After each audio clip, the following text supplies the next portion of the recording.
Good morning, everybody. This is Silk. We're discussing Operation A View to a Kill. This is my kind of recap summary sort of video for turn 13 here.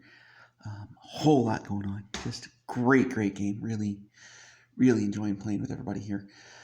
So most of the exciting stuff, as far as the various cat and mouse moves, have been taking place here in the Mediterranean.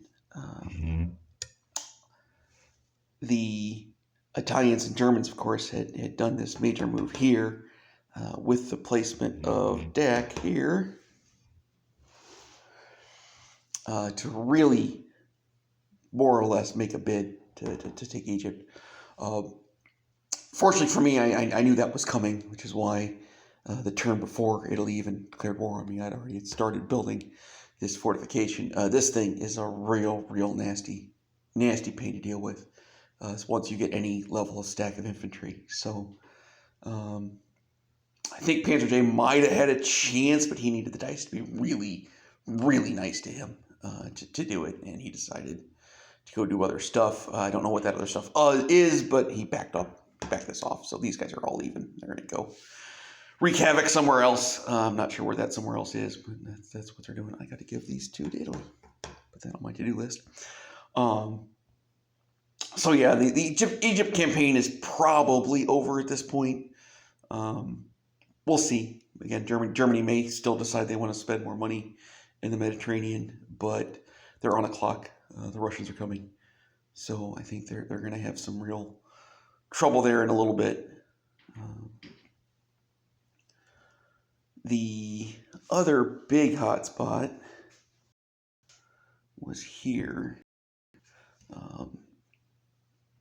Bruce went ahead, of course, and retook Siam by bringing those units over from Guinea, and he left a reasonable fleet here for me to go ahead and take a strike at and kind of poke, which I went ahead and did, and it's probably the last thing that fleet ever does.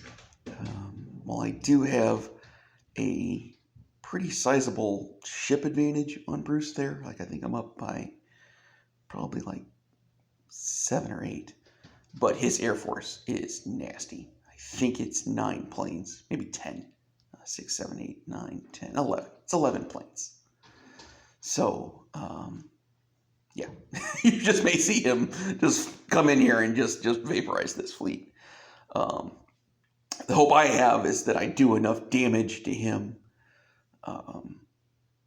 from a naval-wise, because of the way Kido Butai and Big Blue Fleet works. If he takes too many hits on his capital ships, not only will that turn Kido Butai off, it will actually turn Big Blue Fleet on for the Americans. So that's kind of the other part that I'm hoping for there, is that's going to do that. And then simultaneously, if I can do enough damage with him, and I think I have 23 units there, something in that neighborhood, 22.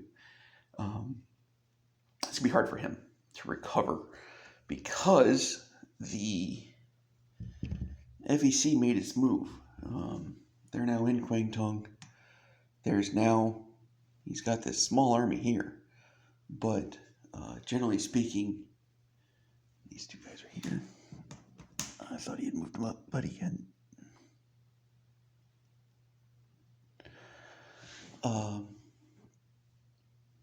There's not a lot here, so Japan's going to have to transport over some more units here, while simultaneously trying to deal with what's going on in Indochina, because of course the FEC is pushing there, and then he's got his giant fleet battle, which kind of frees up the Americans to do what they want to do over here. You saw them take Marshall. Now, simultaneously, Bruce could also just come over and just absolutely obliterate this force here. But the Americans would have a counterattack plan, so that probably doesn't happen. And likewise, he doesn't have anywhere near the forces to engage up north there by Midway. And from Midway to Tokyo's 3 moves. So Tokyo is technically under threat. Generally, it's not that hard to defend. You put 6 guys there, and nobody's taking Tokyo. But again, it will be kind of a resource tax a little bit that he's going to have to have to pay there. So Bruce is going to have a pretty exciting turn. He's got a lot of different decisions and directions he can go. But I suspect he's gonna take that UK fleet and just send the whole fleet to the bottom. Hopefully, I give up enough of a defense that I can at least take my pound of flesh on the way down. A couple things. We did do a couple of changes that were kind of off board for you guys. I had this terrible dream, quite literally, that I lost Egypt. So it was in the middle of the night, and I went ahead and changed my move. And instead of putting 2 factories here, I put 1 factory in Rhodesia. So that's a change that y'all didn't know about. Likewise, Panzer J had done a move to come down here and try to take Cyprus, but it would have left his transport just hanging out there waiting to get killed. So he decided not to do that and just left that transport where it was. Meanwhile, for the U.S., Hambone had 2 transports here, and he was thinking that these planes that we have on these carriers would stop these submarines from going through, and they don't stop them. They get to keep moving. We do get to shoot at them, so we get free hits on them, but they get to keep moving. So these submarines, X number could have just driven under and killed those transports. So he went ahead and sent those 2 transports up here. Was that change up to kind of protection? Oh, and then he shifted his fighter over. His fighter that was in London moved over to southern England. So that's, I still owe him an armor. Placed an armor right there.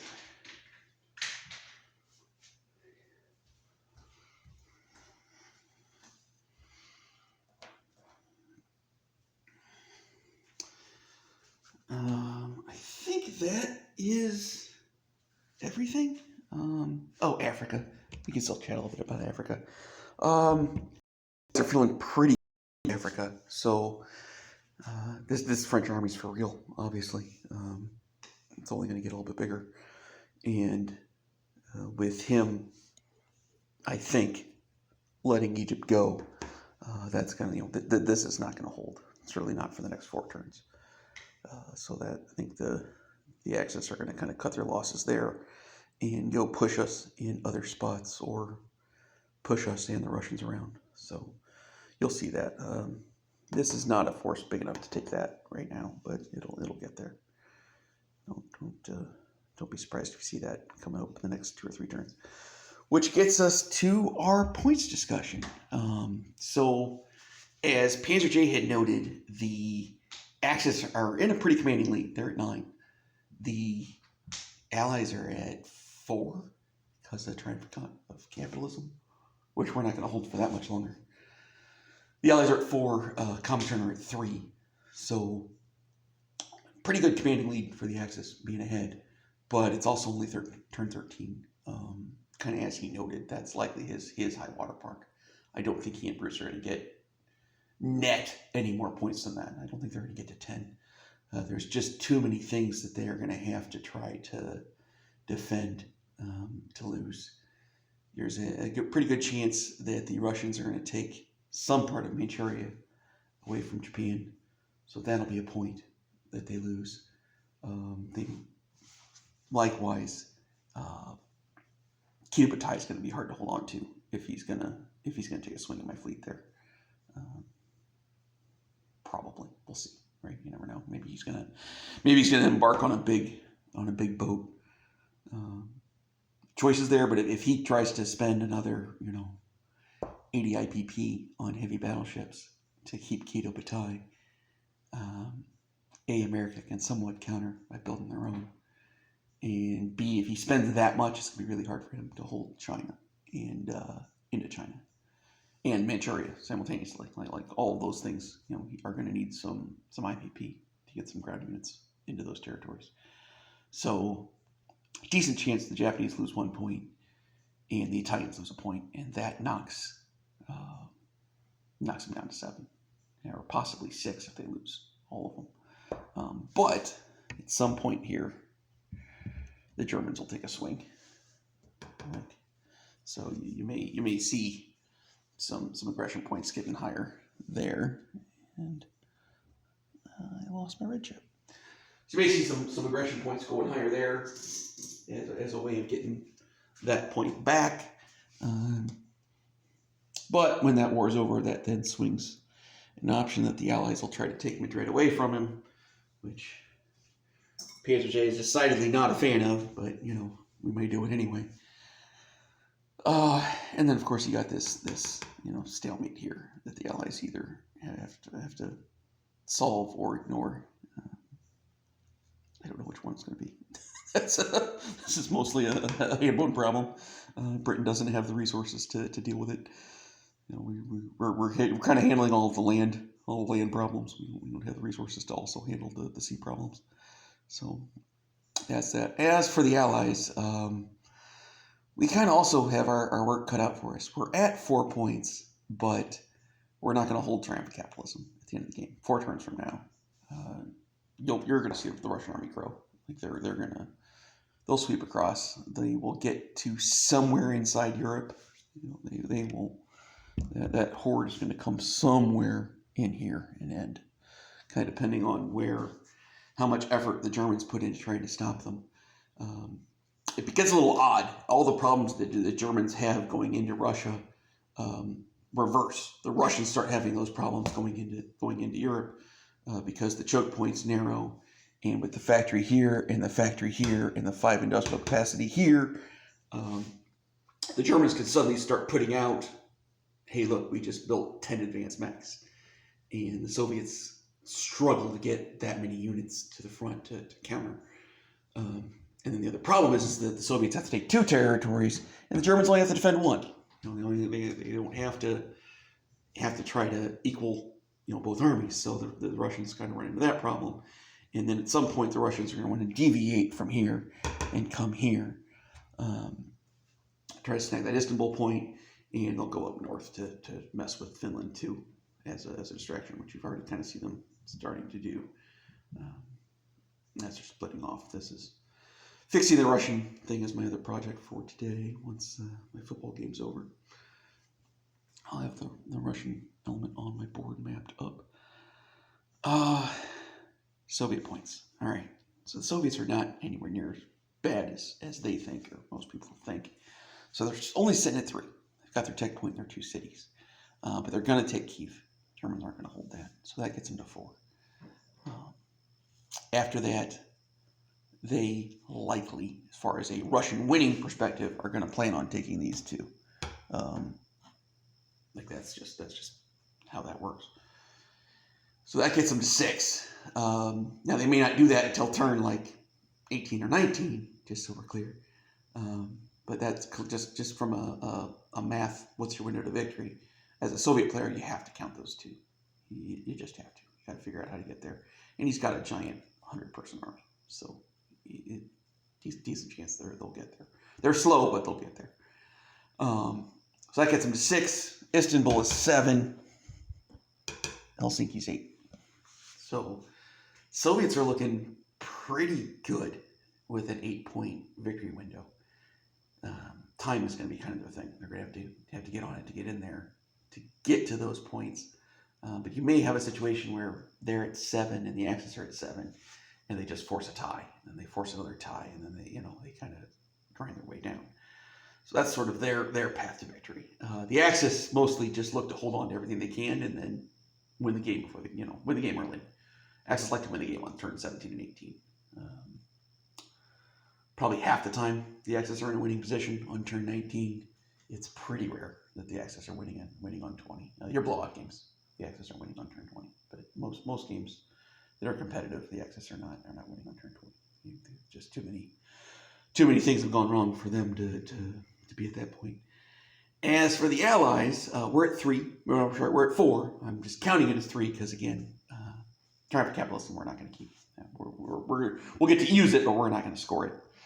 Not in this game. So we start at 3. We will likely get the railroad point from Africa. I don't think they're going to be able to take that one away from us. Things are just going well enough here that at some point here we're going to get rid of these guys, and we may just run the gamut here. Like it's unless the Axis really put some major investment here into protecting the North Coast, we'll sweep them away once everything's secure. We just have an easier time, easier logistics doing that. Unfortunately, none of these are worth any points. So yes, it's nice that it's from a moral perspective, but it's not worth any points. But we probably get the rail point, probably get the railroad in Africa point. So that takes us to 4.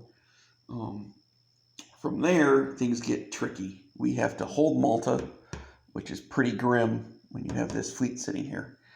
And simultaneously, we got to take back Malaya, which is, damn near impossible when this fleet and these fighters are sitting here. So how we're going to do that, I'm not sure just yet here. Obviously, we're gonna make a go of it. Depending on how that fleet battle goes, will determine some of that. And then hopefully the AVTaK point scores. His rockets, I think he got to stage 2, which was pretty critical. Is that we've still got 4 rolls left, which 4 rolls to get 2 9s is not sufficiently good math, but it's at least plausible. So maybe the U.S. is going to get their tech point there. He still has to finish jets, I think, too, right? Yeah, I think he's still got to finish jets. But he's got, again, 4 rolls to make jets. Hopefully one of those is going to land. It's the rockets. That's really the question there. So if the railroad gets us to 4 and the AVTaK point gets us to 5, where do we go from there? And that's currently kind of the Allied conundrum. Obviously, if we can keep Malta and get Malaya, that'll take us to 7, and suddenly we're in a pretty commanding spot. Just looking for an 8th point, but I don't have a whole lot of confidence in our prospects just yet. But we'll see. We are stressing Japan out in China. That's kind of the one bright spot here is what's going on here.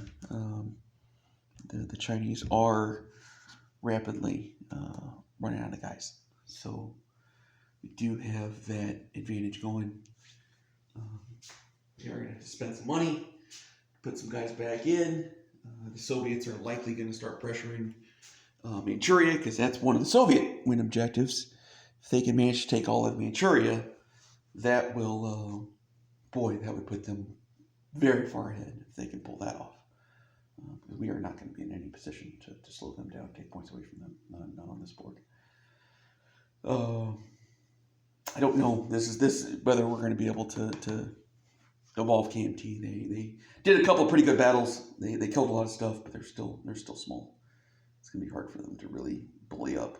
But at least they're now making more money. They're up to 5.